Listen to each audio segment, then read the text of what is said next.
So this is week 2 scenario. So for the first query here, we get the name, create date, modify date, and type from the tables, this tables table, and we get where the type equals u.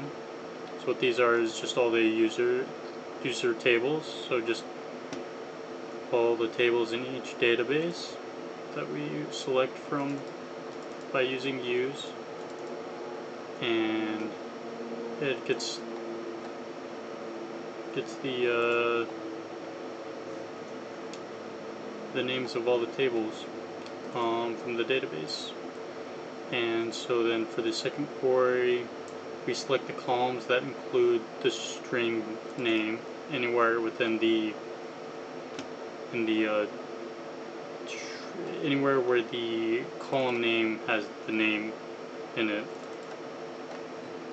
And we have to use an inner join because we're getting it from two different tables.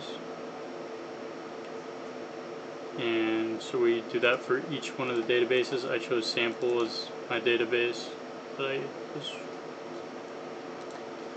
able to choose. And then for the third query, we get the size of each database. So we convert the database from bits to bytes by timesing it by 8.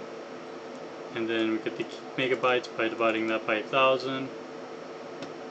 And we select each one that's less than 1,024 bits. And since the bowling league and the sample table or a database aren't very large, they don't get listed here.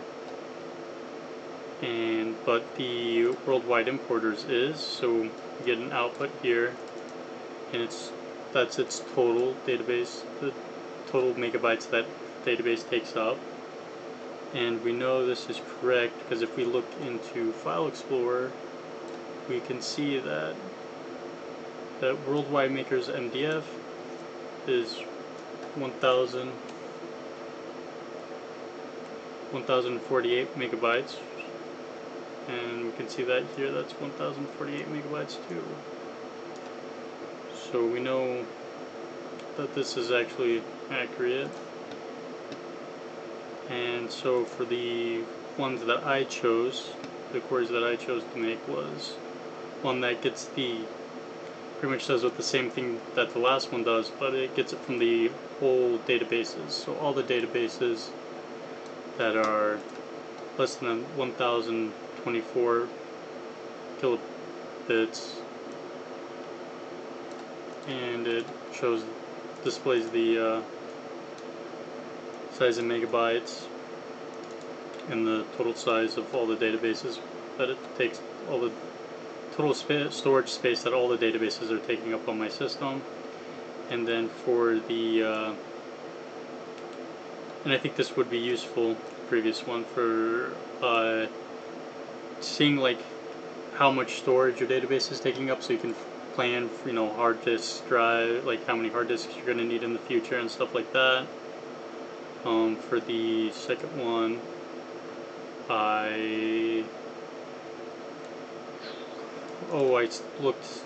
found all the private keys and foreign keys that are in a database, and I think this would be useful to just get an outline of what the database is kind of doing, like what's pointing to what, and just seeing like where keys relate to other keys. And I think this would be useful just to gain a better understanding about the database. And yeah, and I get the keys by using sys objects, and I order them by ascending, so they're like right next to each other. A lot easier to see what goes where, and that's what I did for the week 2 scenario.